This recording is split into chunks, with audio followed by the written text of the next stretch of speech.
Hello and welcome to the Vergecast, flagship podcast of windshield wipers.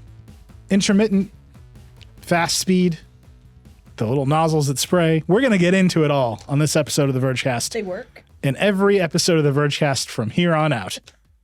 We're pivoting, guys. We're actually pivoting. What's your favorite brand of washer fluid? Call the hotline. Is it just Windex? Does anyone have a favorite brand? Actually, I'm dying to know. Is there an iOS versus Android of windshield washer fluid? 100% there is. 100%. Email us. I'm dying to know. No. Sorry. Just email Nilay specifically. Please don't email any of the rest of us. The Rain-X fanboys are coming.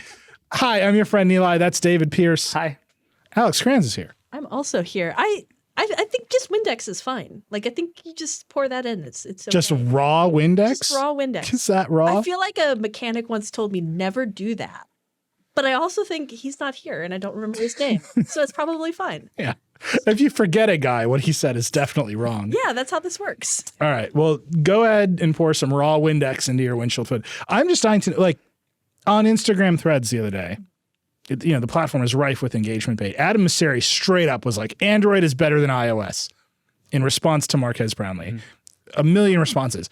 I put that in a quick post on our site just to make a joke about Instagram engagement bait being out of control. And then that post got 40 comments about Android versus iOS.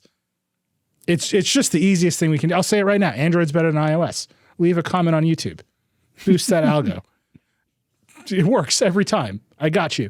I'm just saying, does that exist for windshield washer fluid? It has to. Because it exists for things like blenders. Like Shark versus Vitamix. You can get into it. It exists for like car leather cleaner. Really? Meguiar's I versus maybe something follow else. some car detailers. And it's like ASMR for me. It's just like, oh, that's so soothing. And they're like, this is the one you want to use. Somebody tells you another one, it's garbage. Alex, are you talking about the videos where they do the like supercut of them just like wiping all the dirt off the cars? You know, those are always like 6 different cars that they do that to. No, and this it's is just a always one full car. lie. No, you're just No. being lied to is the thing, Alex. I I'm really sorry to be refuse. the one to break this to you. Oh David my is finally like, it's all the same. Both operating systems are the same. Yeah. Here's what I want. I want a list of vitriolic consumer product debates. So you got your Xbox versus PlayStation. That's number one. Then I think number 2 is iOS versus Android. That's probably right. I think versus Windows iPhone. versus Mac has actually fallen off. I think that's like no one cares anymore. Like you walk into a room full of people using Windows and like, I have a Mac, and everyone's like, we know. Yeah, they all just sort of shook hands and walked away. Like I think that's basically over. Yeah, like they all have iPhones. Yeah. But I think Nilay versus Dyson. I would say that's probably. Oh, that's good. I feel like people have strong opinions about which $600 vacuum cleaner Yeah. they cape for. And all of them are far outdone by sharks. I'm just letting you know. All right. That's enough of It's this. the Linux. But I'm dying to know. This is your engagement bait homework. Leave it in a comment on the post on the site or on YouTube or wherever you're listening. What's your number one silly consumer product battle? And you can't pick iOS versus Android. You can't pick Xbox versus PlayStation or Windows versus Mac. We know. We know. No Marvel versus DC. Is that even a fight? No. It's just Marvel versus Zack Snyder's box of movie. You know, Supergirl's cool. I got a reply on Threads. It was like, dude really said AT&T screwed up its network to make grayscale Justice League. And I was like, sure did. Yep. 100% said that. Fully stand by it. It's true, too. It's still true. Liam, our producer, has been begging for us to do a segment called Verge Debates, where we just put people on different sides of an argument and make them fight to the death about different things. So if everyone sends us enough of these holy wars in the tech industry to fight about, Liam's going to get to launch this show and he's going to be so happy. So please send them to us. Vergecast@theverge.com. Send them all. We will fight about them. Yeah. Or in the YouTube comments. Yeah. Or on the site. In the YouTube comments, send it to 5 of your friends and have them comment too. Let's make this go viral. Like and ring that bell. Is that what the kids say? It's horrible. All right. There's a lot to talk about this week, starting, of course, with the latest photo of the Cybertruck Wiper, which we'll get to. That's how this all started. There's new Beat Studio Pro headphones that are really interesting, actually. There's some charging news from Tesla, really interesting laptop comparisons from Monica that we should get into. then Hollywood's on strike Yep. No movies. because of streaming services. It just says tree law in all capital letters on the rundown here. Dying to know what that means. Netflix had earnings, then we got a lightning round. So let's start with some gadgets. It's been a minute since we just sat in gadget world. What do you think? Start with the Beats? Let's do Beats first. Yeah. Yeah. I'm fascinated by these headphones. Me too. Why? I'm not. Okay. Please explain. Cranz, here's the big question I've been debating for like 36 hours now since I first saw this review. So the thing about these headphones, they're the Beats Studio Pro headphones. They're Beats' latest over-the-ear headphones. They have some cool upgrades. They have transparency mode. They have lossless USB-C audio. Incredible. They look exactly the same as the old Beats headphones. And Chris Welch, who wrote a review, it's very good. We'll put it in the show notes. You can feel him in this review trying to decide if that's a good thing or a bad thing. That it's like, there's nothing wrong with this design, but they look like the old headphones. Is that bad? And I want to know what you guys think. Like, I think Beats is a very good design. They make good headphones. Like LeBron James wears them. That's all great. Beats has good reasons for not changing it. Is this like an old design that needs to die? Or once you nail it, do you just never mess with it again? Ooh, that's interesting. Okay, never mind. These are interesting. Right? I want to debate Because the that. feature set is really wild for Apple. Okay. Apple supporting lossless USB-C audio is bonkers. Yeah. And it natively supports both iOS and Android. So it is, in most ways, feature-wise, this is the best pair of headphones Apple makes. Yeah. Like, hands down. But do you know what you can't get lossless USB-C audio off of? An iPhone. Like, What about it's just a wild feature for them to support on these headphones. Yeah. Yeah. But I'm utterly fascinated by the fact that Beats exists. Apple has stuck with it. It's obviously a big market because they sell so many phones to Android users, and they are catering to Android users with this sub-brand. And they're building features that are just off to the side of everything they're doing with headphones in Apple. Well, that's how they get you in. You're like, wow, I really. I don't love think the you jump from USB-C Beats. I don't think you lossless. buy these headphones for lossless USB-C. I'm the only person who's going to buy them. It's me and the Vergecast team. That's correct. That's the listener. We now call the listeners part of the team. Vergecast listeners and I are going to buy these headphones for lossless USB-C audio. No one jumps from there to a pair of AirPods with utterly compressed Bluetooth audio. Like, that's not the path. Mm-hmm. So it's just the features here are going this way, where Apple's doing spatial audio this way, and it's Beats gets to be its own little thing. And I think they maybe just don't have designers, or Apple doesn't want to pay the money for new tooling on the headphones. Or there's nothing wrong with the design. Don't change it. Like look at the pictures of these headphones and tell me what's wrong with the design. Other than I've seen this before on an older pair of headphones. I mean, they look like Beats, and Beats are inherently kind of ugly. And I associate with cheapness because remember when the Beats used to stick weights in there before Apple owned them? They'd stick weights in Yeah. to make them more expensive. So that Okay. but you didn't change that after that happened. So like at this point, Beats is Beats. That's the brand. I kind of like that they didn't change it because like Grados, nobody's out there being like, why aren't the Grados getting a whole new redesign? Yeah, they're like made of wood, and people are like, well, they sound good. That's fine. Carved differently. Yeah. Yeah, I think Apple doesn't want these to get too much attention. I think they bought Beats for the music streaming service that turned into Apple Music.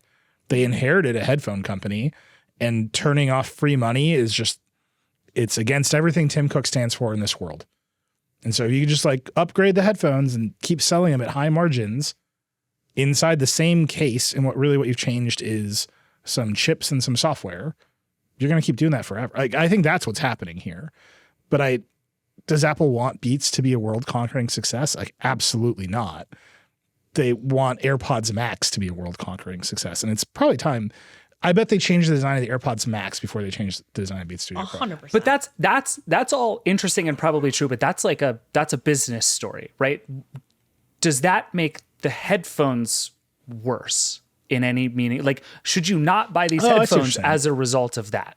That to me is really the question. No, you should still buy them.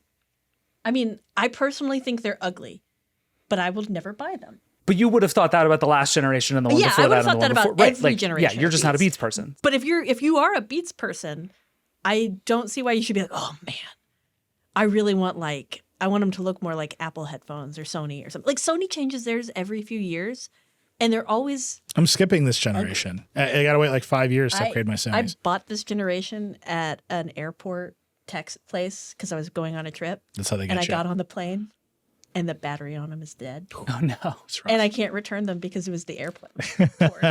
So That's rough. I got to go deal with that. But they're terrible. But yeah, like I bought them because the sound was better. I didn't really care about the look of them. Sure. And they're on your head. Yeah. It's actually very hard to see headphones that you are wearing. True. It's just one of those facts. But look, these headphones are all really expensive. These are $350. That $350 has gotten you better and better build quality over the years. So That's the true. Sonys that we all talk about, the Bose that we all talk about, the Quiet Comforts, the money has gotten you better headphones, better build quality, better materials year on year. And with Beats, it's like, here they are.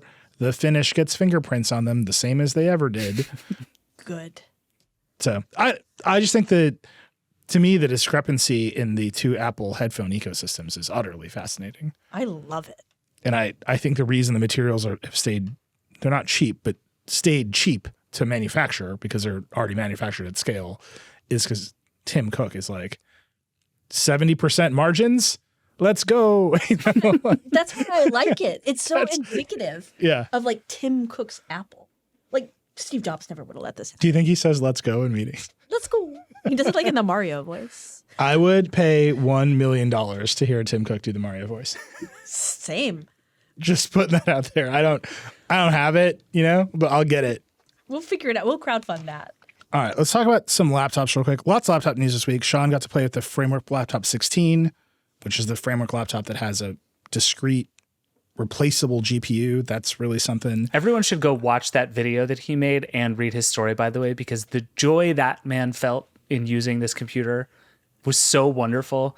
It's very cool. I mean, the Framework Laptop 16 is like the most modular laptop I've ever seen, right? And its big thing is you can actually...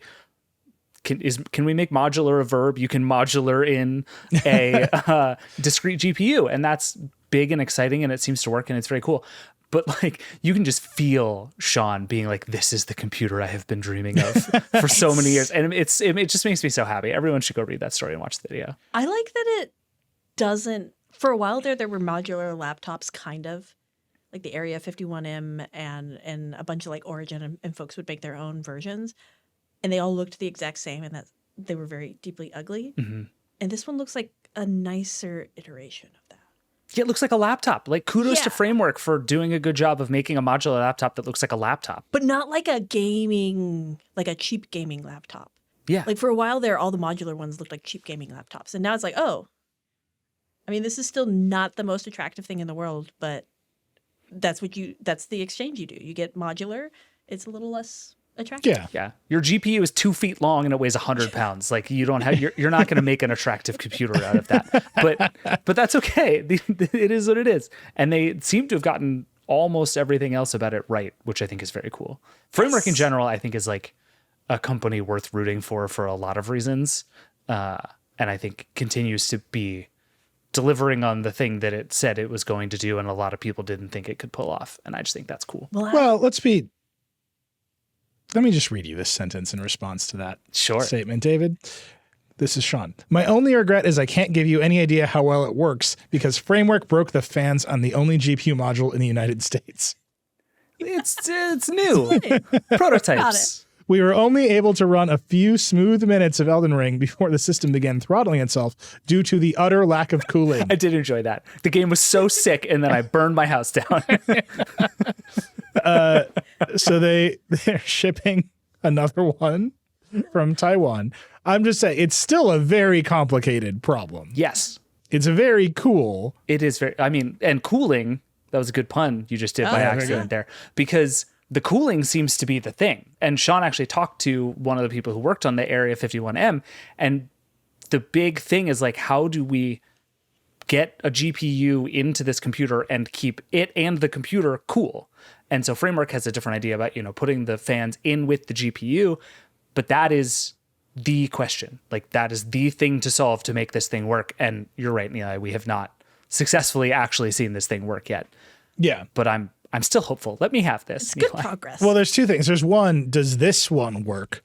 And then there's the whole point of making the discrete GPU with a connector work, which is then you will sell me a new GPU in the future. Right. And that is, I would say, an 80% commitment. 80, 85? It's a vibes commitment, not a we will sell you a GPU that uses this connector and works in this laptop in the future. I think it's notable that he talks a lot about the Area 51 in this, and that one also promised to me and a lot of other folks that it was going to have replaceable GPUs, and people actually tried to file a class action lawsuit because the GPUs never came. They couldn't do it. They've all settled out of court in arbitration, but like it's a hard project, and if the companies of AMD, NVIDIA, OEMs have zero desire to do it, it's not going to happen. And right now they have some desire. Yeah. A little bit of it. Well, and part of the reason I like Framework is because it's a place those companies can put that desire, if that makes sense. Like it is the one company actually sort of pushing on this so that if you want to do this and you are an executive at AMD or NVIDIA or one of these companies, you actually have a partner with which to spin up a project on some of this stuff. And so much of this kind of stuff that we've seen, this just makes me think of like, you know, the Project Aura at Motorola. Like I knew we were coming back to Project Aura. My favorite gadget of all time. I will die on the hill of Project Aura. And I guess I'm already dead because it died a long time ago. But anyway, like, it's very dead. It was like these things have just sort of been one-off skunkworks in there. And I think just the fact that Framework exists and is selling real products to real people puts that further along. It's not going to work forever. Dell was doing that. Yeah, but Dell was doing it. Alienware was doing it. And there was all these other smaller OEMs who were trying to promise the same thing. This was like 2019 was the last time we saw this. And I think it's no mistake that like heavily involved in this project is AMD's Frank Azar, who was at Dell at the time and was spearheading that for Alienware. And it's a hard, like the cooling is a hard problem that he gets into here. And it's one that they are always pretty reluctant to overcome because these GPUs are just getting hotter and they're getting bigger. And who, like, nobody wants to be like, okay, well, we made it run as good as last year's, but it can go in your replaceable laptop. Like, that's a bad buy for people. So how do they get, like, they have to think from the ground up about that heat situation. And that, I think, is going to be really tricky to get NVIDIA and AMD to do, even with Frank Azar's involvement in this project. And I also think there's just a good utility for Framework to exist for almost all these companies because right to repair laws are not going away. Yep. They are bipartisan. They're showing up. People want them. Europe, it continues to exist somewhat befuddlingly. They seem to want things all the time. I don't know. I don't know what's going on over there. Yeah, feelings about laws. And here's this company that has made the most right to repair product. And so I think there's a value in Framework continuing to iterate and like pushing the industry forward, even if the products aren't successful or whatever, because at some point the demand for everyone else to figure it out is going to be there. I mean, if it gets successful, that's the win, right? Like if this thing gets any market share beyond like 2 people buying it, Sean and myself, that's a win because that means there's actual appetite and everybody else is going to be like, oh, maybe I should. Everybody besides Apple. Apple will never ever do this. Just Apple won't admit that GPUs exist. Yeah, it's they're like no, never happened. You be quiet now. But like I could see a Lenovo or an HP being like, let's. So let's talk. So, well, 2 things. One, in order for you and Sean to buy this laptop, they need more than 0 functional GPU units in the United States. So that's step 1. Yeah. Like, how do we sell 2? We need 2. Like, business 101. 2, let's talk about the flip side of it, which is Monica's laptop piece this week, comparing the HP Spectre X360 to the Dell XPS 13. This is the other side of laptop world. Like tiny, highly integrated, Jewel-like Windows laptops. These are the MacBook Air competitors. These are like MacBook Air competitors. the random people in your life who say, what computer should I buy? It's these 2 and the MacBook Air are like the 3 go-to answers in the world that exist. Ooh. I will say that she did a Versus article and gave them both an 8. It's a good talk about it. There's your engagement bait. Just looking at this, I would lean Spectre. I think HP's on a track here that's really fascinating, and the screen is 3.2. Yeah. I like that HP is always willing to like do weird stuff in their laptop designs. They have been for a while now. Remember when they did like wooden laptops? Like they had wooden palm rests. I Yes. love it. I like get quirky. It's fun. No, disagree. Get quirky over there and then just make a laptop that is good, because the Windows world is like severely short on laptops that are just good. But Nilay, while we're talking about this HP laptop, can I read you a sentence? Yes. Here is the whole sentence. I averaged just over 4 hours from continuous use of this OLED device. 4 hours. That's just Windows laptop world, man. That is honestly, I believe to my bones that is an unacceptable amount of battery life in the year 2023. It's not great. Like that's so bad. And this to me is like where Apple has just absolutely lapped everybody. Like the Spectre in particular that Monica reviewed is beautiful. The screen is great. The speakers seem to be good. The video chat stuff is fine. It has some nifty features. 4 hours is not enough. 4 hours is like I take out my computer when the Wi-Fi starts on my flight from DC to San Francisco and it's dead before I get to San Francisco. And that doesn't work. Yeah. That's just not, it's a deal breaker for me. And it kills me that is still the thing that holds back so many of these Windows computers. Is it how much of it can be designed out of? Right? Like Apple, the reason the Apple battery life is so good is because Apple controls every single element of it, including the processor. So they can have it all work together really, really well. Everybody else is using, to some extent, off-the-shelf parts. Like they have to work with Intel or AMD to get those processors that work really, really well. And then have all the like, and Windows and whatever the battery manufacturer is. Like that's a lot more complex. This is not me supporting vertical integration, but it has resulted in a lovely laptop. Like, what if Microsoft made its own laptops? Yeah. Would they get better battery life? Does the Surface do good battery? It has the Surface laptop Yeah. has different chips. Okay. That's right. They do. So these are it's older, but I think Monica got like 11 hours from like a Ryzen chip Okay. in a Surface laptop the last time. But it's rough, Yeah. right? It's like It's better than the HP. It's like saying your Honda Civic gets better gas mileage than your Porsche. Like it's just like hard to compare. But you're right. The problem is the same, right? Yeah. The things are not engineered together, and it's tough even for Microsoft. But it is more fully down to AMD and Intel than it is to Windows. Yeah. That's my read of it. This is where you can lay most of the blame at Intel's feet, like in a super real way, right? It's like it is possible for these other devices to get good battery life and run Windows, but they come with all these other sacrifices, like you're talking about, such that Intel has spent so long making sure it is like the Windows thing. Like everything good about Windows is made with Intel in mind, and Intel just can't hack it battery life wise anymore. It just can't, and it just needs to get its crap together. And it even switched its philosophy on how it designs these things. And it's still so far behind. Oh man. Okay, I just looked it up. Okay. How about that? Surface Laptop 4 with an AMD chip. Okay. That was 10 hours and 52 minutes. The new one that my Monica just reviewed with an Intel chip, 7 hours and 51 minutes.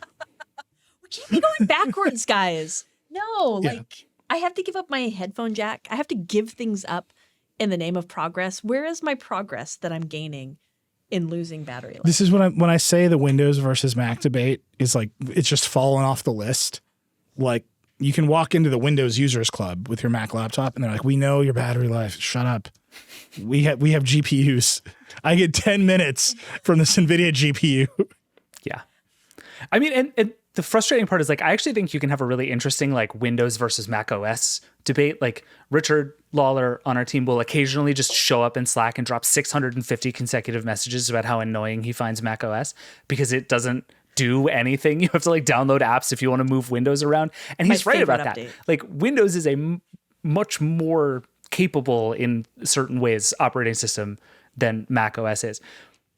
You can have that debate, but like Apple just makes better laptops and it's not close. Like it's probably still true that a like Hackintosh MacBook Air is the best Windows laptop at the moment.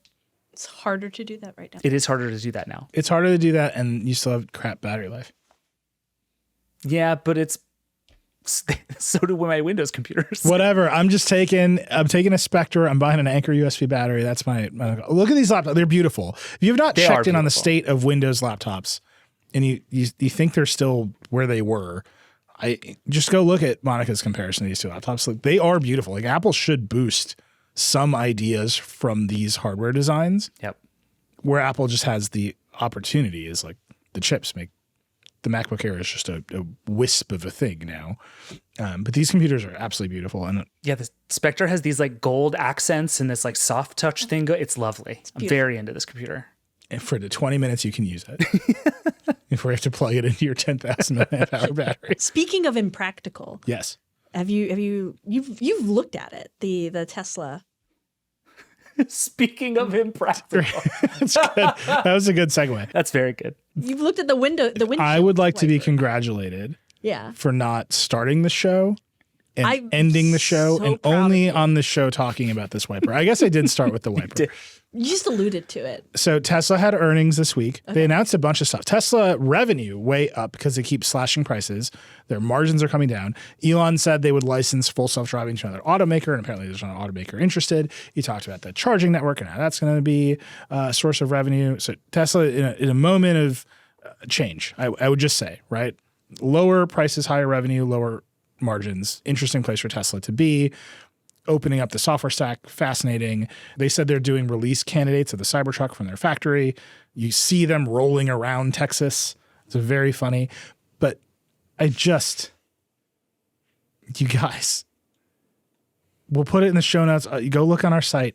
There's a picture of the Cybertruck off-roading, covered in mud, with its big silly wiper trying to wipe the mud off the windshield. And the wiper sucks. This is an official Tesla press photo. This isn't me concocting some sort of fake biased mud trial because I hate Elon Musk. I'm looking at the photo the company sent us of its wiper supposedly wiping, and it fucking sucks. I mean, it honestly, A, it doesn't wipe completely, and B, it only even attempts to wipe like 60% of the windshield. You know what this looks like to me? If you are on the passenger side of this truck, you're not seeing anything. Have you ever done the thing when it's cold and you have like snow on your windshield, so you like pull your sleeve over your hand and you do this sort of one big wipe just to get some of the snow off? Do you know what I'm talking about? Yeah. That's what this windshield wiper does. It's just your dumb jacketed arm just going That's your windshield wiper. I mean, it's just like, I can't believe they released this. Like, at least Photoshop it. Ask Midjourney to be like, insert clean windshield. Like, whatever you need to do. But this photo it's just objectively hilarious how bad the wiper is in Tesla's own photo. Yeah. I cannot believe we all just let it slide. We're recording a day after this photo came out. And I'm flabbergasted that we as a society, this is why Elon bought Twitter. So we couldn't all just clown on this photo. Like, just look at it. I beg you. Look at this photo. This is our country's finest engineering minds. And they're like, I don't know, this wiper's fine. It's nuts. Everything else about the Cybertruck kind of interesting, right? They made it's much smaller. The packaging is much smaller. So it has a 6.5 foot bed in a sub 19 foot frame. A regular pickup truck. My pickup truck is longer than 19 feet and has a 5'5". This one is because it can park in normal garages. And so it can fit in a normal garage. Do you have a special garage? No, to get the Raptor in my garage, you get 2 inches on a side. It is terrifying, but I'm really good at it now. And now I think I can drive that car anywhere, and I should not. That's not accurate. But trucks are getting much longer. Yeah. So this one has a longer bed and a shorter package. Super interesting. Packaging innovation from Tesla. They're getting better at manufacturing it, which is a very complicated thing to manufacture. I'm just saying, they have not in any way figured out how to wipe the windshield. They haven't solved it. Why is it hard to do? Wipe the windshield? My car does it quite easily. Yeah, we've solved this problem. We have such good windshield wiper technology now that Tesla is choosing not to use. What is the rationale there? Well, so it's because the windshield is at such an extreme angle and it's so large. Because big wiper. Alex? Why have good wiper when you can have big wiper? It's true. So again, we've covered this extensively. Elon has said the wiper gives him the most anxiety about the Cybertruck, because I think mounting standard wipers on that angle for that size, it does. I think it would be less effective than the one big wiper. Yeah. How likely is this thing, as soon as you get it on the road behind a gravel truck, to just be the most useless windshield? Well, based on the evidence I have from the company's own marketing materials, just wrecked. I just look at the picture. It's incredible. Everything, I'm curious about this car. I like trucks. I think it would be fun to go really fast in a triangle. I want to see into this on a ranch. I want to see this driving through dealing with cattle, feeding the cattle. Big shiny metal thing that'll burn at the touch. Just how's it going to stay cold? Who knows? More questions than answers. Grass fires with the reflection. So it's not supposed to ship until late next year, really, but they have started production. So that's the big news. And then the other news that I think is just surrounding Tesla that's worth talking about is the flood of companies that are adopting the NACS charging standard, which is the Tesla plug, abandoning CCS, which is the other garbage plug, quite frankly. It's an unusual case of the right standard winning and turning into a standard versus whatever the proprietary thing is going to become the standard. Good on Tesla for making that happen. Yeah. The mechanics of it, I think, are still really unclear. These companies are signing deals to use this connector. It's not just a standard yet. Unclear how that will work. The Society of Automotive Engineers, they say they're going to make it a standard.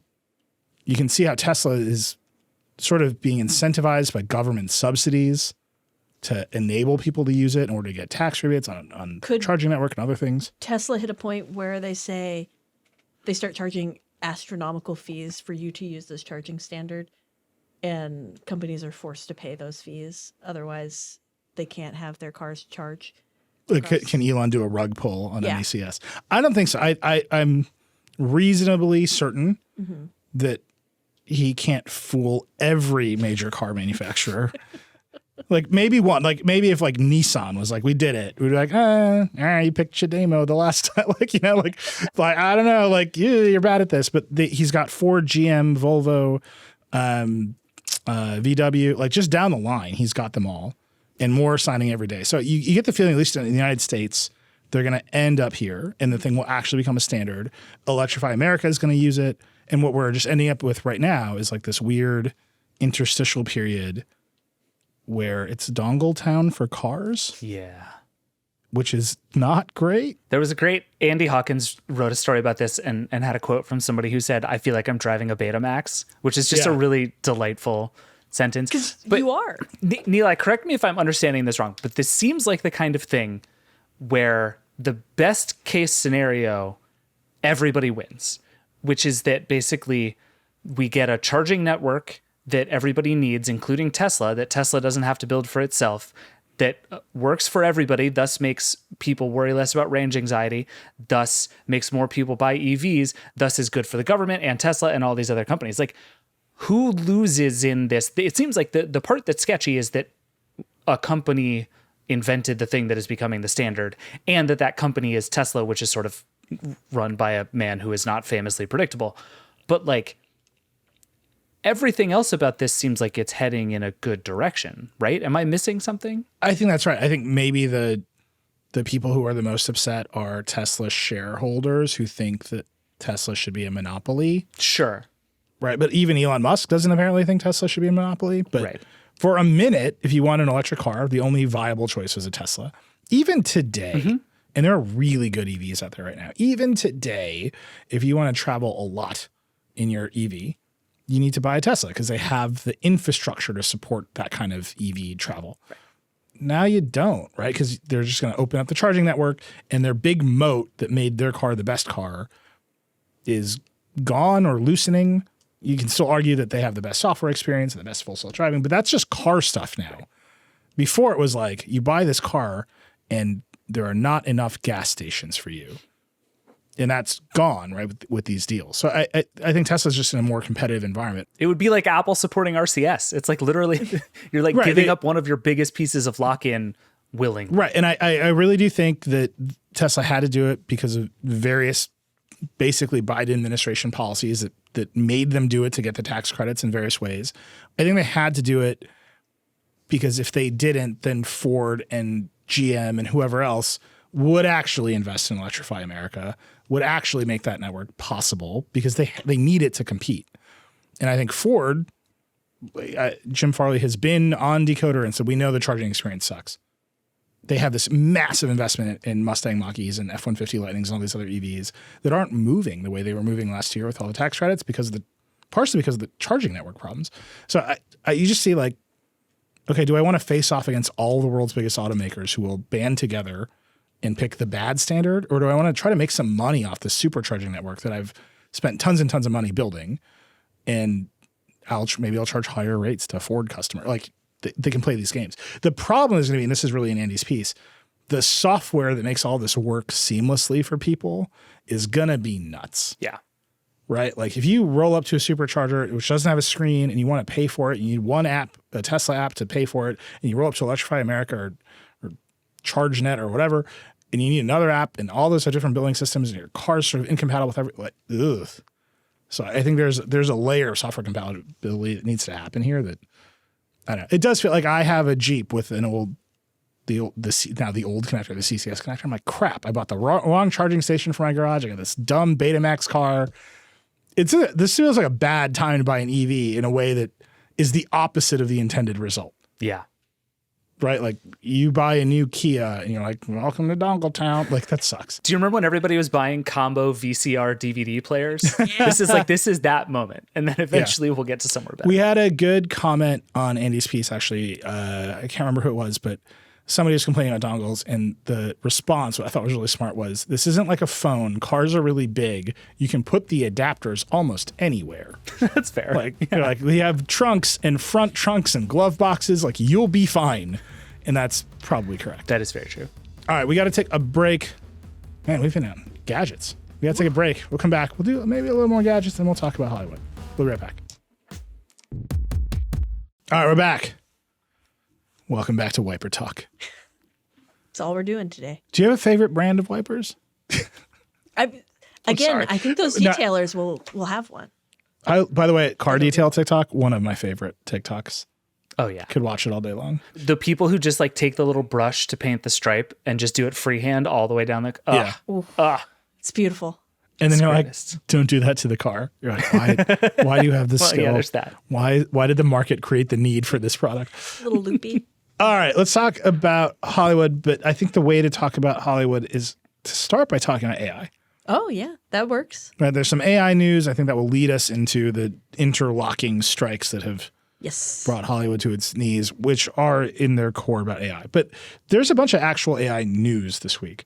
So first, Gurman reported at Bloomberg that Apple has an AI chatbot.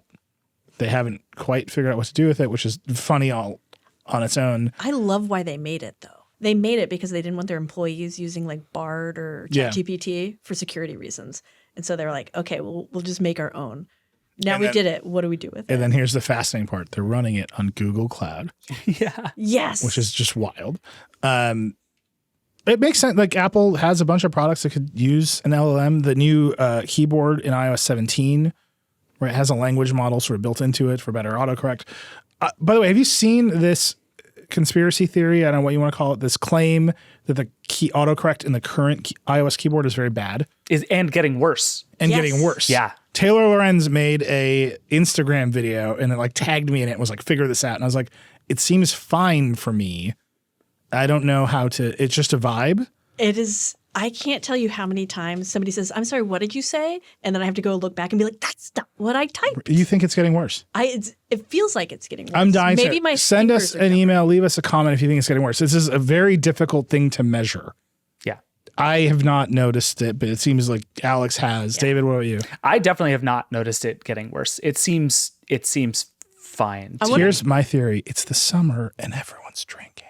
I was about to say, this happened to me on the PATH train today where I was sober. Where everyone's hammered. There were some hammered people, but I was sober and it still did it. But it does also seems to happen more when you're having a good time. I'm just saying, like you soak that iPhone in rosé, keyboard doesn't work so well. Just, ooh, conspiracy. But I'm dying to know if people have seen it because I've seen this around. Yeah. Like I said, Taylor tagged me in a video she made. I've seen other videos about it, but it's like impossible to measure. So we just need a lot of like anecdata. My running hypothesis is that this is kind of along the lines of the my phone is listening to me conspiracy theory, in that like you see 700,000 ads a day, and the one that happens to have been perfectly targeted is the only one you pay attention to, which ironically is a statement about how good targeted ads actually are, but is also the thing that makes people think they're listening. It's like, no, it's just, it's a 1 in 700,000 chance, and you just only notice the one that got it right. This strikes me as sort of the same thing, where like people type a lot into their phones and these things make mistakes, and some of them are weird. The ones that always get me are the people who type a word and it pops up the little autocorrect bubble trying to autocorrect it to something insane. Yes. I have not noticed that again on my phone, but there are lots of people who say that it has. It changed "what are you doing" to "water doing."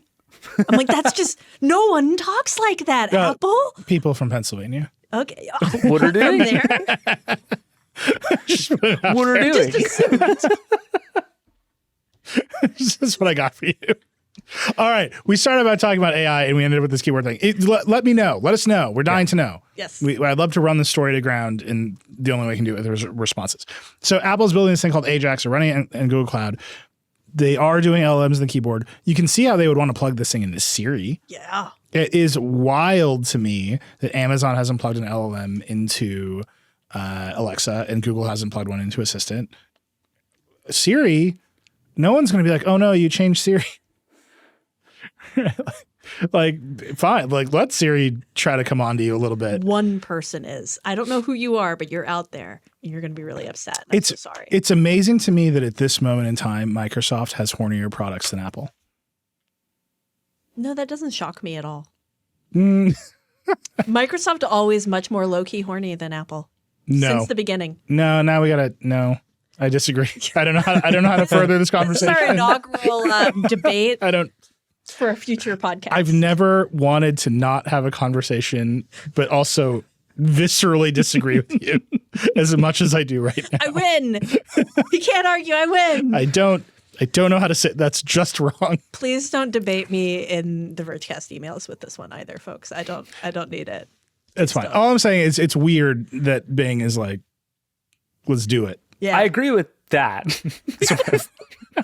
The thing that's not weird, you said it's weird that these things haven't been integrated into like Alexa and Assistant and Siri yet. They're bad. Like, it's really important to remember that like ChatGPT is bad.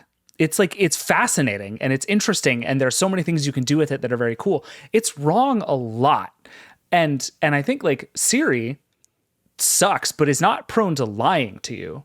And I think all this stuff that we're reckoning with like, what does it mean that ChatGPT exists? Like, what if I asked Siri to turn off Bluetooth and the large language model like told me Bluetooth doesn't exist and like invented a conspiracy theory about Bluetooth and how Bluetooth is what my phone is using to listen to me? Wait, I just want to point out that might be a better situation than whatever happens with Siri now. When it says, here's some web results for Bluetooth. Yeah, exactly. It's like, that's not helpful. Like, fine, spin me a yarn about the pirate named Bluetooth. Like, at least it's interesting. Yeah. But I think this is why I like this Apple story, because like, if you follow the timeline here, this is what Apple does, right? They let everybody make the products, and then Apple comes in and says, we're the ones who made this good. And I think what is very clearly true is that you cannot yet solve all of the problems of these large language models. We just haven't figured out how to do it. And there's no indication really ever that Apple has some like generations ahead AI thing going on. If anything, Apple has been behind on this stuff for a decade. And so I think Apple is probably in here being like, we can build a better Chat GPT. And then they just built a Chat GPT and they're like, well, shit, now what do we do with this? Yeah. And if they can figure out how to make that a product people actually want to use that lives up to like Apple standards and that they can tell a privacy story about, that'll be cool and exciting. I don't see that happening anytime soon. I mean, honestly, at this point with Siri, if Siri's response to every query was, let me spin you a yarn about the pirate Bluetooth. Yeah, I'd like way better. Maybe that's fine. The Amazon side of it and the Google side of it, that makes sense to me why they haven't integrated it, right? That's boring business stuff. Like Alexa is not a business. They haven't figured out how to make it a business. It's been years. They cut some of the Alexa team earlier this year because there's no path to some huge profitable business. All these queries cost money. So you're like, we're going to make it more expensive to run Alexa against no business is not a good decision. Right. So where you see Amazon investing is like, how do we use LLMs on Amazon.com? Right. Yep. That's the business that actually will make Amazon money in the long run. Right. Can we make the descriptions of items on Amazon Right. better and richer and more fun to read? That will sell more things. Google has the same problem, right? The Google Assistant, for all of its crowing about how it's the future over the past years, like Google Assistant is not a business. It's useful. I am the only person that likes Google Home. And it's because the displays have the cool photo feature where they are reflective. That's it. That's why we are a Google family. So But like nothing to do with the Google Assistant. No, very little to do with the Google Assistant. It's I think the hardware is superior hardware to the Amazon hardware because of the photo reflectivity feature.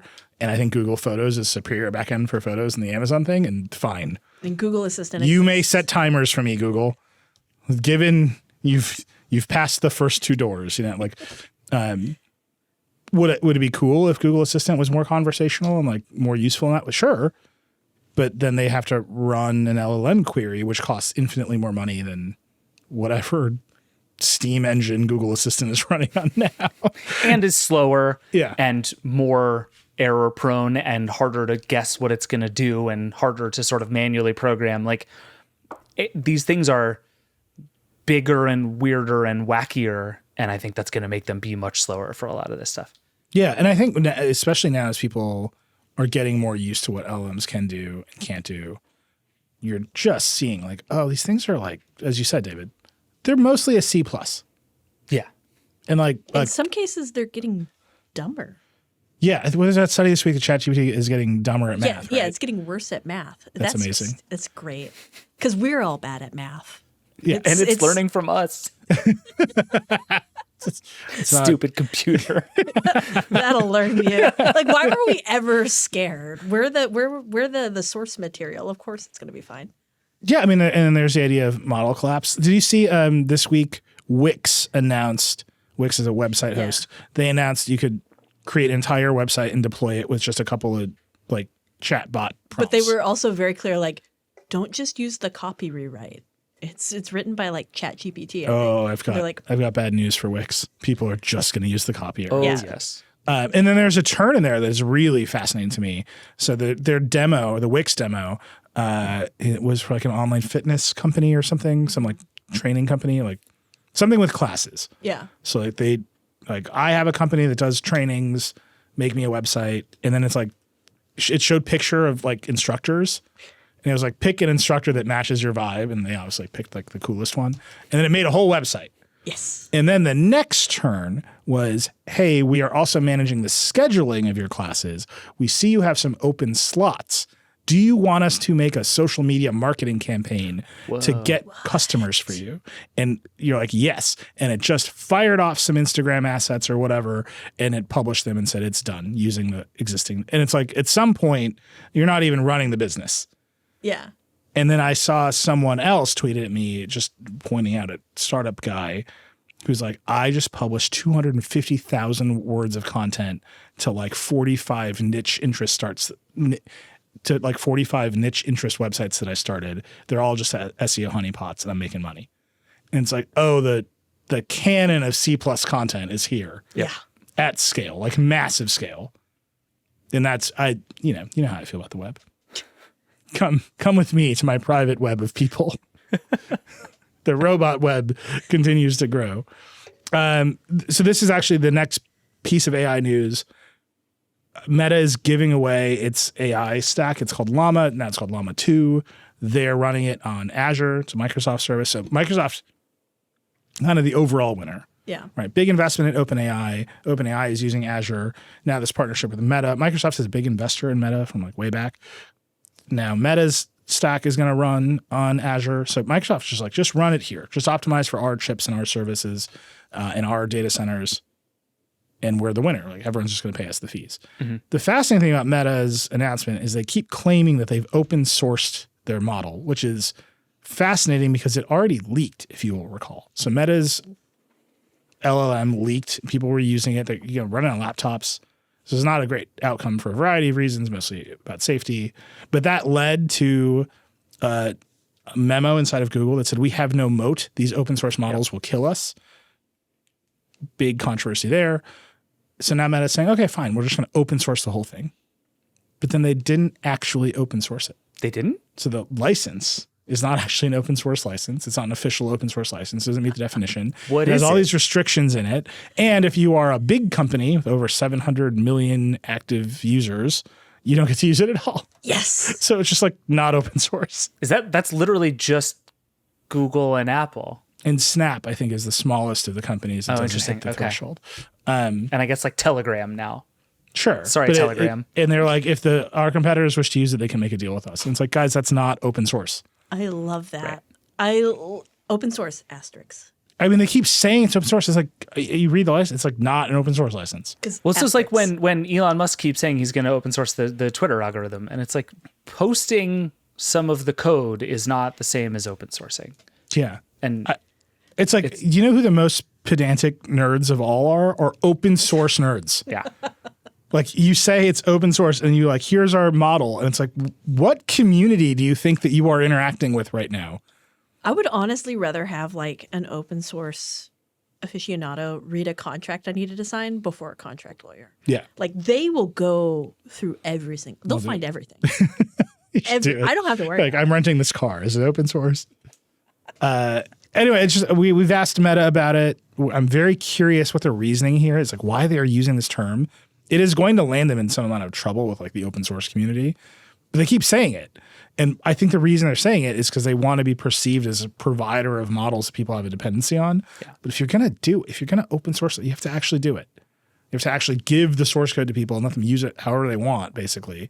And Meta's like, here are a bunch of rules and restrictions. Like the words open source and acceptable use policy are not aligned. Like those are not concepts that plug into each other.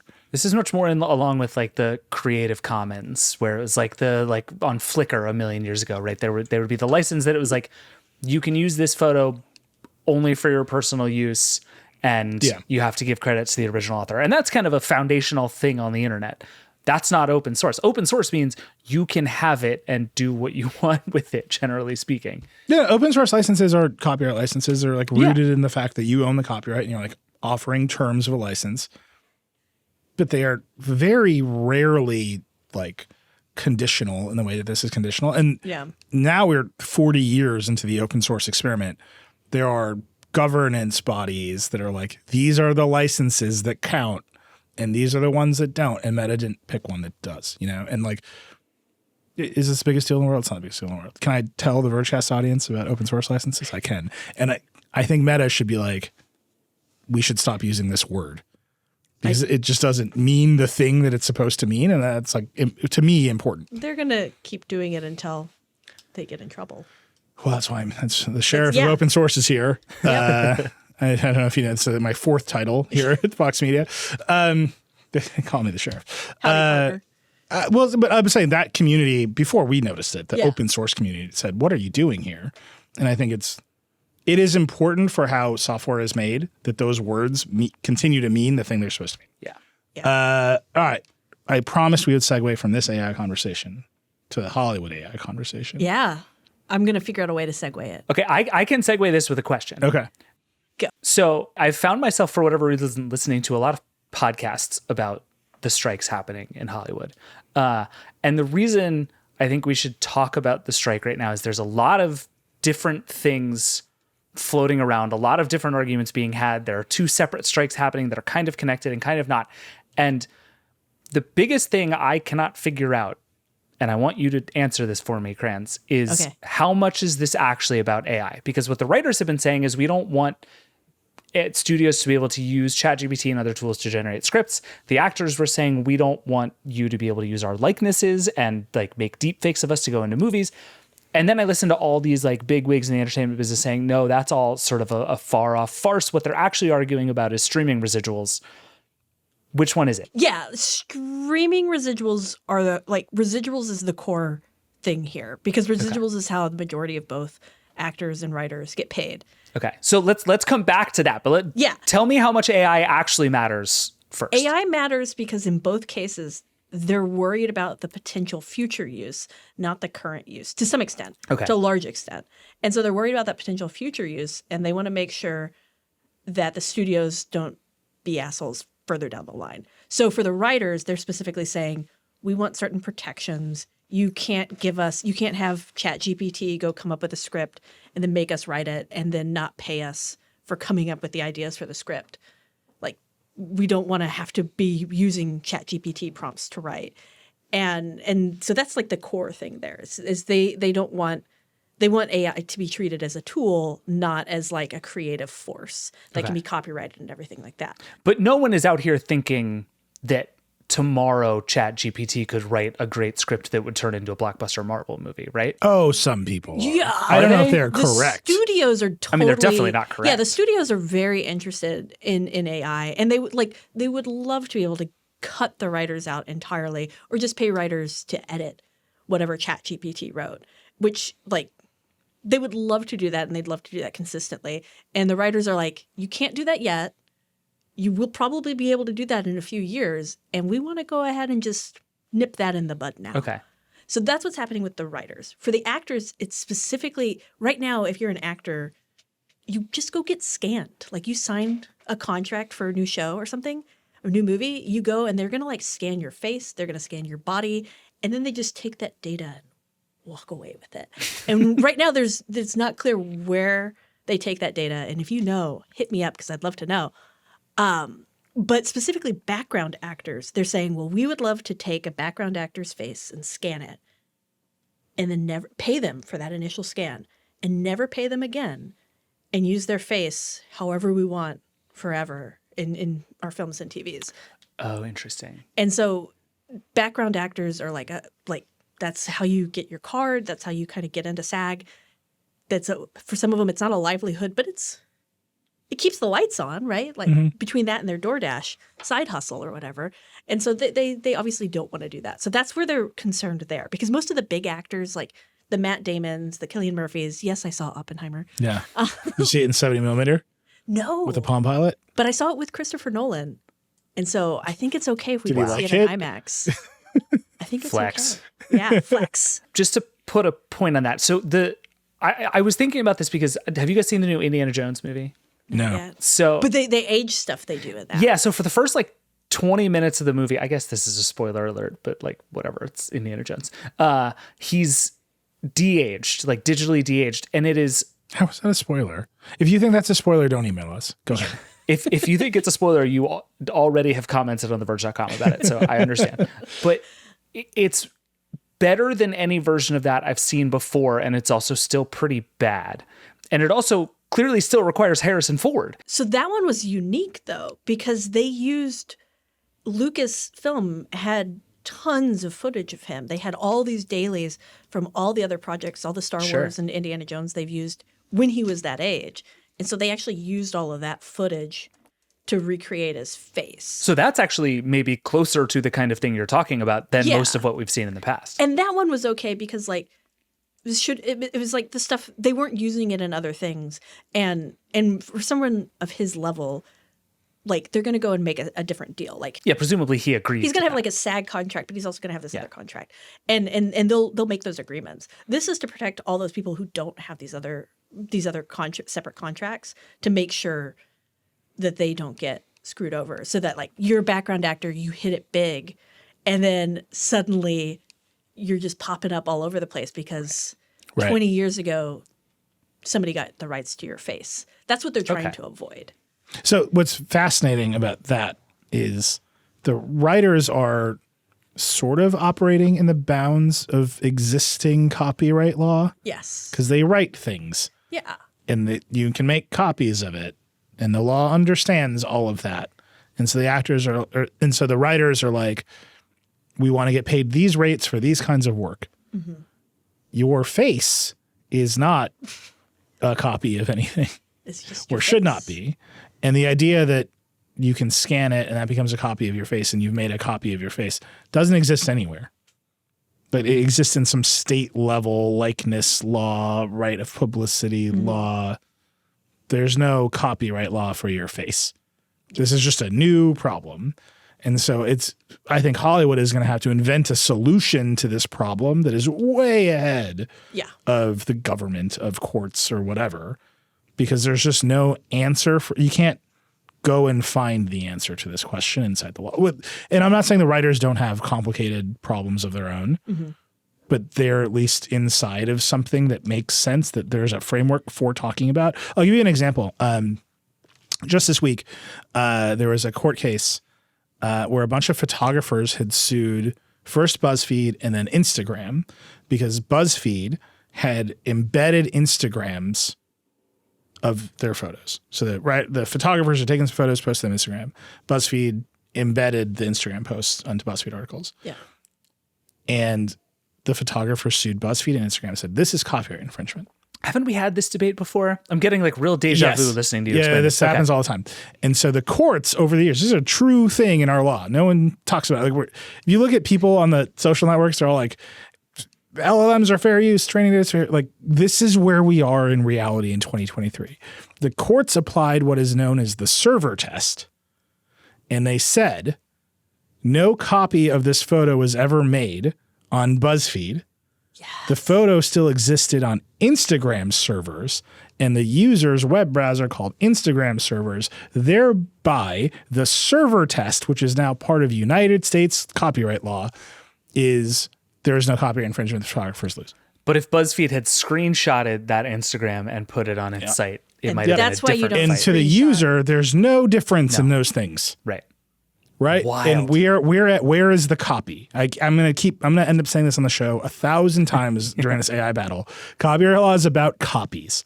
The court, in deciding whether embedding an Instagram post on a BuzzFeed article is copyright infringement, goes and finds the copy of the photo, and it's on Instagram server because that's where the photographer themselves put it in accordance with Instagram's terms of service. And the court said, nope, BuzzFeed can use it for free because it's on Instagram server. And if they had screenshotted it, like David said, and put it on their thing, which is to you exactly the same experience, and in many cases, good journalism practice, right? Because Instagram could take a photo down, who knows? Then they might have lost because the copy of the photo would have been on BuzzFeed servers. Whoa. And that is the game. Like, where is the copy? Yeah. And so the writers on their side, they have copy. They have hundreds of years of copyright law about writing things down and making copies of them and putting them here and who owns what's rights. And then you get to faces and you're like, we just don't do this. Yep.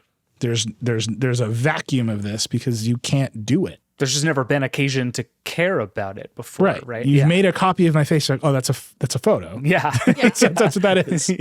Right. Or you've made a movie, and like for me to be in your movie, there's some laws about like my life. There's cases about re-edits of movies that you can we've covered because they're complicated. But you've never had you took my whole face and now you can use my face as many times as you want.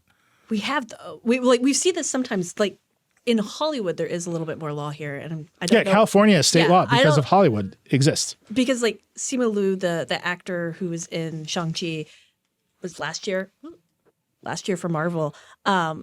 Before he was a big famous actor, he went out and did a whole bunch of photos for go use them in Shutterstock or whatever. And so then now you can go find those and be like, put this big celebrity. Like royalty free. Yeah, this royalty free big celebrity That's great. thing. And we've seen this happen a couple of times and then they'll usually But you can do that. He can't tell you to take him down because they're royalty free stock photos of him. Right. But even that is a photo. That's not his face. Yeah. You haven't made him do something he wasn't doing before because you have a digital model of his face. Yeah.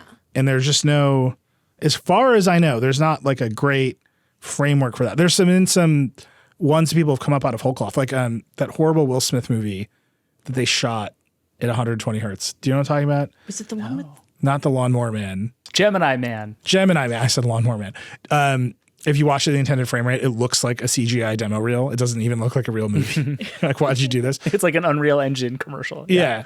For that movie, he signed a deal where I think he owns that model. He didn't want the studio to have it. But he's Will Smith. He has the leverage to do it. Right. These background actors, their only way to get leverage is by going on strike. Yeah. And so that's what they're doing. They're all on strike, and it's going to last a while. It seems like everybody's really entrenched in their positions. The producers don't want to give over more money because this all boils down to money, right? Yep. Streaming makes a lot of money. Streaming is, we like to talk about, which streamer is going to be on the Go 90 scale, but they all make money. They're all doing pretty okay. Netflix, way better than everybody else, right? They're doing great. Netflix, they rolled out the ad tier. Subscriptions went up. Yeah, and Netflix also was one of the first to figure out how to, I don't want to say manipulate, but aggressively use the current contracts to cut down on how much they pay people. And that's what they're trying to get rid of. That's what they're trying to fix. Right. And naturally, Netflix doesn't want to help them on that because they want to keep all the money for themselves. So Netflix is really interesting.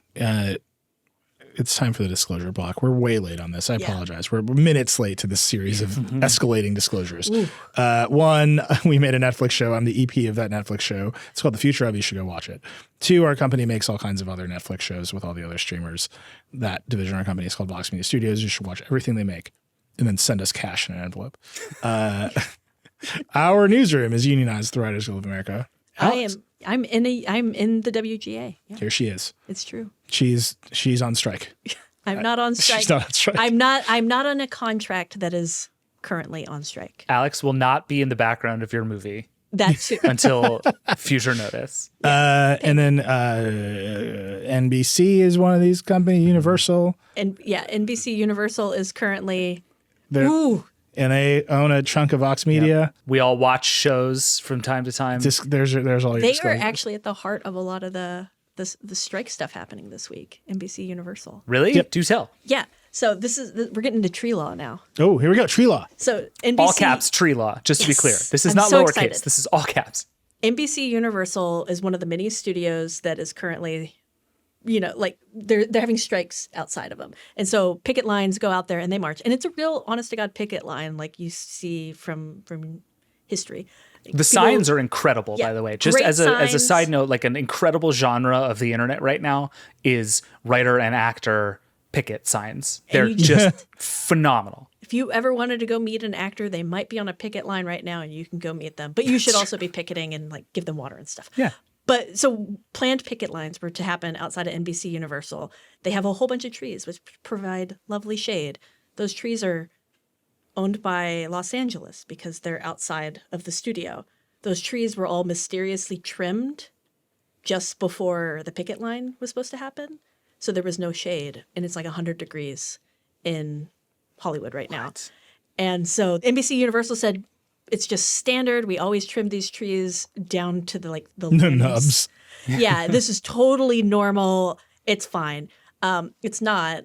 LA is like investigating them because Tree law. you can't. That's not their trees to go trimming, and it's apparently really bad to trim those trees to that length in the summertime. That's just cartoon villainy. It's just- Seriously. Like I was going to say the thing about Netflix, which all the producers are doing cartoon villainy in some way. The tree law thing is ridiculous. Netflix got a pass on this contractual obligation stuff, right? Because if you think back a year ago or 2 years ago, Netflix was just writing checks nobody could match. Oh, yeah. They're like, Shonda Rhimes, here's $1 billion. Make as many shows as you can, right? And what has turned is Netflix needed to be profitable, so it stopped writing those checks. It burned a lot of those creators by not renewing their shows. It burned a lot of the fandoms of those shows by not renewing the shows. It has all this content. No one's making any residuals or not a lot of money. pennies. They make pennies. And then the most important thing is that all the other companies chased Netflix into that business model. Yep. So they all felt like they had to compete. They had to outspend Netflix. So for a minute, Netflix is the industry hero because they're writing big checks and they have a business model that seems to work. And it does because they're profitable. And then at the other end of the rainbow is, the whole industry adopted this business model. The financial structure of how we get paid is now gone because we were addicted to cable reruns and selling internationally into different markets. And now it's all just on HBO Max or Peacock or Netflix or whatever. Yeah, because these shows are like, if you look at the contract, these shows appear differently in the contract. They don't appear as linear TV. They don't appear as cable TV. And so in order to hit like that threshold to start paying higher residuals, they have to make more content. And it's usually like, I think after the second season is when things start to go up, which is why you see so many Netflix shows canceled after the second season, because then they don't have to pay increased residuals. But Kimiko Glenn was an actress on Orange is the New Black. She was a main character on that show. She was in, I think she started in like the second or third season is when she appeared on the show. In a ton of it, main character, making maybe, if she's lucky, 50 cents per episode in residuals when like she's a star of the show. And that's most of that cast, which was all primarily people who weren't normally seen on TV. It was a big deal that they all got these roles, and they were all having to work second jobs, third jobs to afford it. And they still are. Like, this did not open the world to them and make them all fabulously rich. Maybe other shows did if they were lucky and got a network show. But if you're on a streaming show, you're not like, you cannot support yourself. You have to have a second job, which means you will see an actor you love at Target and you should be really polite to them because they're probably working. Just be chill. Yeah, it's like Mandy Moore, who is like a huge star and was on This Is Us, which was a giant hit, was talking in an interview, I think this week, about the residuals check that she's been getting from Hulu, which now has This Is Us. And she said there was one check that was 1 penny, there was one that was 2 cents, there was one that was 81 cents. It's like, this is not actual money that these folks are getting. But the thing that I struggle with is if you rewind 5 years, there were a lot of very smart people who were like waving their hands saying, this is unsustainable. Netflix is spending money it's in crazy debt. We're due for some consolidation. This is all getting out of control. And for years, everybody just like blissfully danced along. And a lot of people made a lot of money off of these streaming services. Like Shonda Rhimes made a ton of money and employed a lot of people. And so were we just always due for this correction? This is just the pendulum swinging to the other side before we get to the middle? Because the WGA strike back in 2007 was about residuals then, too, for streaming. They saw this was like totally nascent at this point. I think there were like maybe 3 web series. Disclosure, I was actually writing for one of those. Good at the disclosure. Time. Yes. It was Lifetime. That's a flex disclosure. That's so much better than my Joseph and the Amazing Technicolor Dreamcoat disclosure. I wrote one episode. What was it called? The show was called Inspector Mom. Oh my God. Incredible. Wait. Starring I take Danica it back. McKellar. Danica? Wow. Yeah, she's lovely. Wow. Yeah. It's fancy. But so back in 2007, it was like us and Battlestar Galactica. And I want you to be very clear.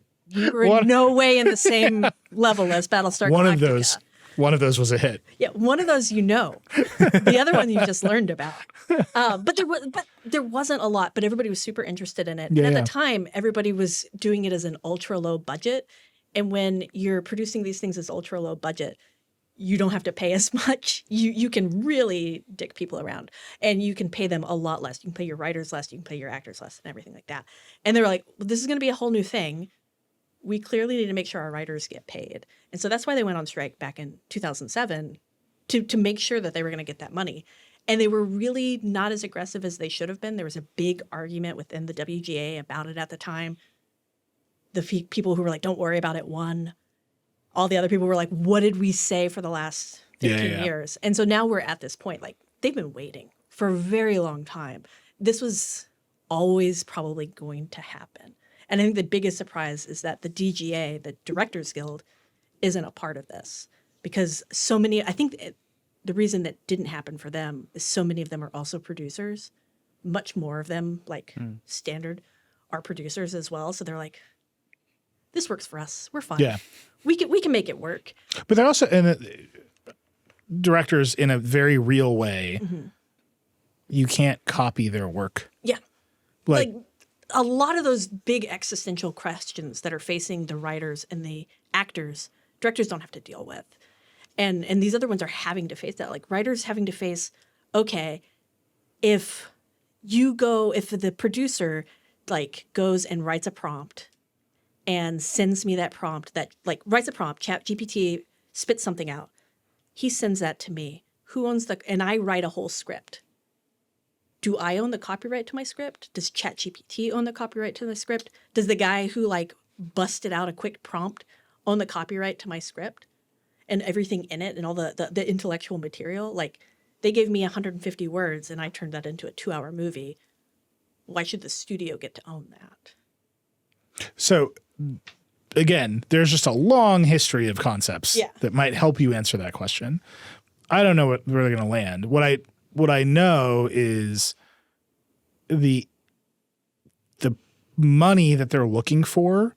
The challenge is that either it doesn't exist the way that it used to, or it exists but it's flowing to the CEOs, slash it's being used to fund vastly more projects than before. Yeah, I think That's like a real. So Friends, I think Friends is like the example here. All the people who made Friends are rich and they're going to keep being rich and whatever. they're doing great. They're doing great. Seinfeld, another example.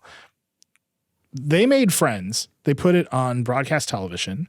They sold a bunch of ads against that broadcast television. They paid all the actors $1 million an episode for Friends because just that first cut was so valuable with ads on broadcast television. Everybody watched it every Thursday. Yeah.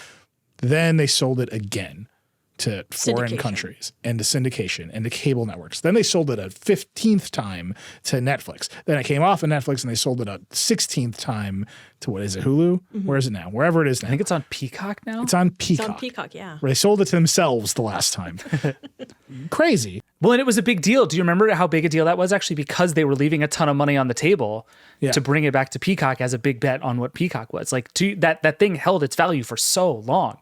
Right, because it's an asset. Like it's a very, I don't know, you make a widget and you can sell it however many times. The streaming model is you make a show and you sell it once. Yep. Right.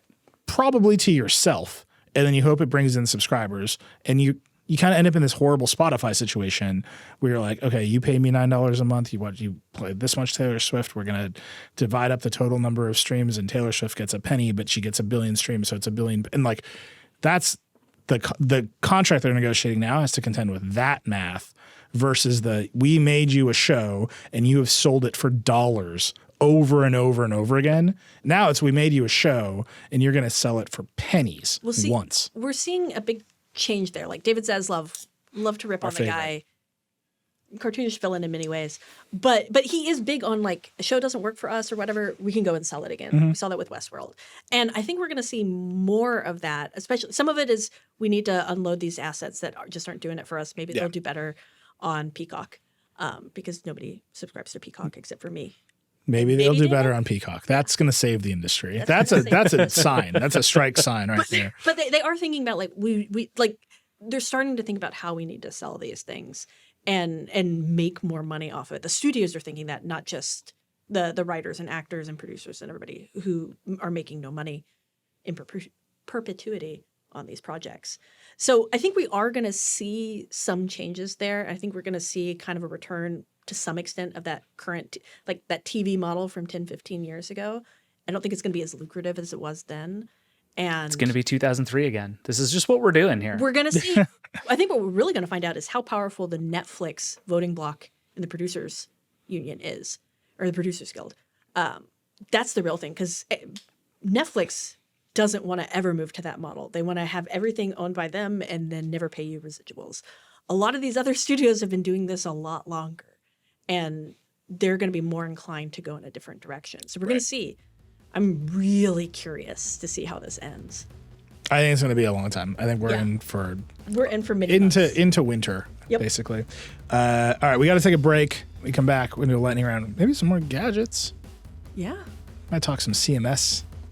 Oh, Lord. People have asked me for it. We'll be right back. We're back.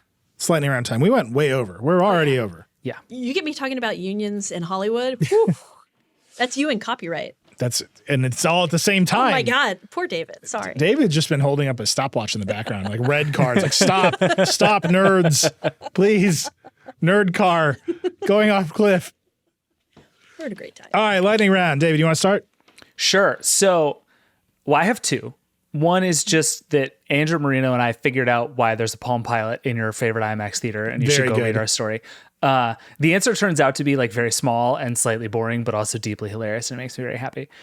But Can I just say the sourcing in that story is incredible, because you keep referring to a well-placed source. And it's like, I'm not going to reveal who it is. It's just it makes it sound like you're reporting on the CIA in the best possible way. I think the truth of the matter is there aren't that many people who know. Let's just say that. It's my source is Christopher Nolan. let's just do it now. No, I want to talk just very briefly about this new thing called the U.S. Cyber Trust Mark, which is basically a label that is going to be affixed to products that are safe in a cybersecurity way. And I both want to know what you guys think of the logo, which I have deeply mixed feelings about. To me, it looks like a second tier Turkish soccer team crest. That's the vibe I get here. But it's like a shield with some dots and some lines. Too busy. And it's just not great. And this is supposed to connote this is an official government approved cyber secure thing. To me, this strikes me as a good idea in theory, right? Like having a thing that is like, this is a secure device that has passed some measure of testing and will not do sketchy things. Great idea. It's along the lines of the privacy nutrition labels Apple does in the App Store. Big fan. I don't see any world in which this is enforceable or holds up over time. Threats change, devices change, standards change, things go out of date. There's always some new hack. And the idea that one of the things they want to do is put a QR code on the box so you can scan the QR code to see if it's up to date and still safe. So actually the badge doesn't mean anything. You have to scan the QR code to see if the badge still applies. I just think this is one of those like good ideas that nobody actually thought all the way through. If I was a horrible person, I would go print out a bunch of these fake labels and put them on real products in like Best Buy. And then hack people, the shit out of them. when people scan it. Oh my God. I don't have the technological know-how and I'm not that horrible yet, so I won't do this, but like it seems like a very easy way to cheat this system and screw over a lot of people. Also, it's ugly. Yeah, it's not beautiful. Yeah, I'm really out on the logo. But like, are they going to make like a beautiful label that's like insecure Wi-Fi? The UL label is gorgeous. No one knows what that means. Yeah, I don't know what it means, but I know it's pretty. That's fair. But my thing with this is I think like the one of the comparisons that the FCC's Jess Rosenworcel made is to like the Energy Star logo. Yeah. Which is a useful thing, right? And they're talking about this a lot with right to repair stuff too, that you should have these quick visual signals that like this passes some kind of test that I approve of, right? Like it is energy certified. That's good. The vibes are good, right? And with right to repair, it's like, that's good too. And this one just seems way higher stakes because what you're asking me to do is make like a real problematic decision about this thing, whether it is safe or not for me to use based on this label. And with that just would need to come this really complicated enforcement mechanism that I'm not sure is even really possible to do well. I like that even the official like mock-up of it from the FCC is hard to read. Like you have to do some really bad design to be like, yeah, it's also terrible to read. It's ugly. And I think you're right. Like, how are you supposed to, nothing is secure. If it's connected to the internet, it's in some way can be hacked. Someone will figure it out. Yes, I agree with you broadly on that front. That's how I have lived my life. She said with her laptop and phone and smartwatch. That's true. But like we've now covered enough fly by night products. Yeah. I'm thinking of Wise, right? Where they made claims that are backed up by no one. They're unenforceable because they're backed up by no one. Yeah. Like this is a very sort of like, how does a market capitalist government fix problems like this? Is like, we'll put a nutrition label on it. And like, this is the answer to every question is like consumers will count calories, but for gadgets. Yeah. But like, at least if you put this label on and you lie, people can sue you. That's true. And that is as much of a corrective as anything. Yeah. I'll give you that. I almost feel like it should be more like the like Surgeon General's warning on a pack of cigarettes. That's just like, this thing connects to the internet. Be worried about that. Is like, that feels to me like it would be more immediately productive. Yeah. Update but the difference between the American Surgeon General warning and like the British one is that we should do the British ones. Like In Europe, the cigarettes just say, "This will kill you." Yeah. Here, it's like Surgeon General's warning, a bunch of stuff, and like over there, it's like death. Death lurks here. Delicious death. You'll never stop thinking about it for the rest of your life if you do this in your 20s. Nilay's just quietly pulling this cigarette out as we speak. Just like, oh my God, it's so good. Oh, the first one after a drink, but it'll kill you. All right, I'll stop now. I was like, I don't even smoke and I want a cigarette now. Have you ever had one of these after a big dinner? Woo, that'll kill you for sure. Steak dinner. Covered in butter. All right, this is the worst lighting round. That's mine. Nilay, what's yours? Wait, I'm sorry. You have 4 assigned to you Well, I here. already did- This podcast has been very long. Pick one. All right, I'm picking one. I'm going to pick the WordPress one. Okay. Yeah. So our company this week announced that we're switching CMSs. This is so nerdy, but people asked me to talk about it. So if you have been following us since 2011, you know that right now, one of our CMSs that we use is a proprietary CMS called Chorus that we have made a lot of noise about over the decade of this company. Chorus is a lot of things. If you are a web nerd, you know that a CMS is it's the database from which we serve the website. And CMSs can do an awful lot of things. At a basic level, the CMS is a text editor and a database of content.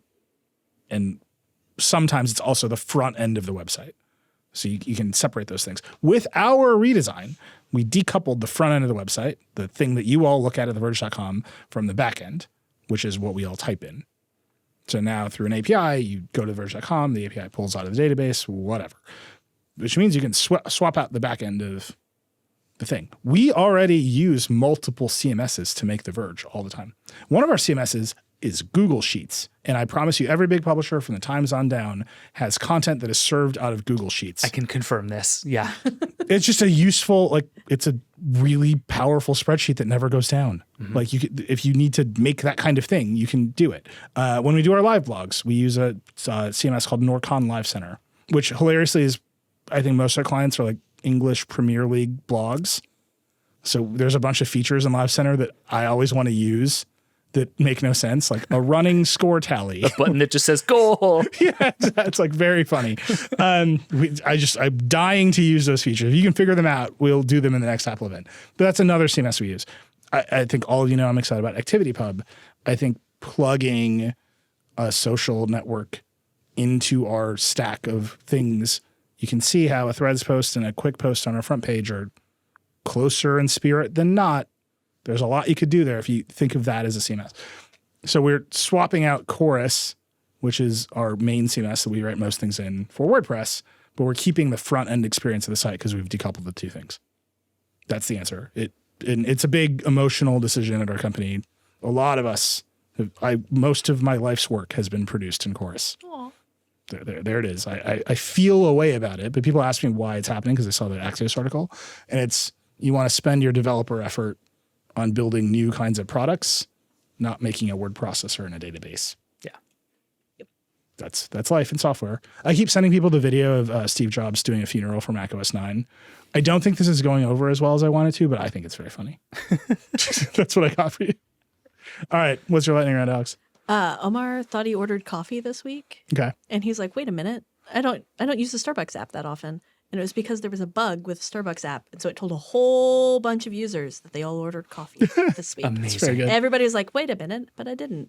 And I just think that's hysterical. Was it the intern? This is my favorite thing that happens. Like when what was it? The HBO sent that test email to like millions of people a while ago because somebody So pressed the good. wrong thing. It's like when you mean to hit the test button and you accidentally hit the send this to everybody button, it just know that it always makes me happy every single time. What they told Omar was earlier today, a push notification from the Starbucks app was sent as an error.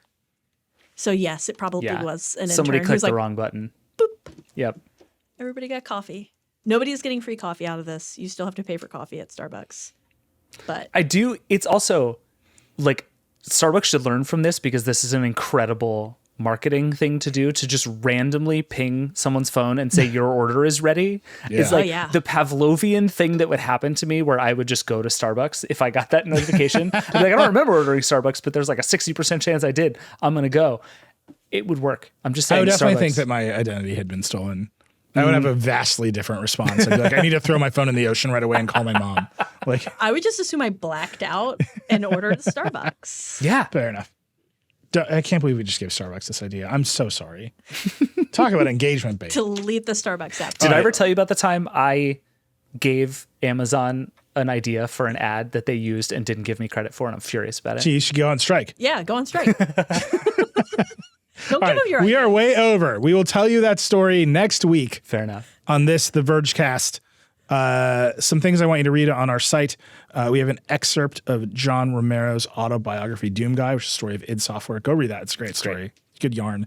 And then McKenna Kelly wrote an incredible profile of Gigi Sohn and how her nomination to be an FCC commissioner was basically just overturned by weird dark money and telecom lobbyists. It'll make you angry, but in a righteous way. Yeah.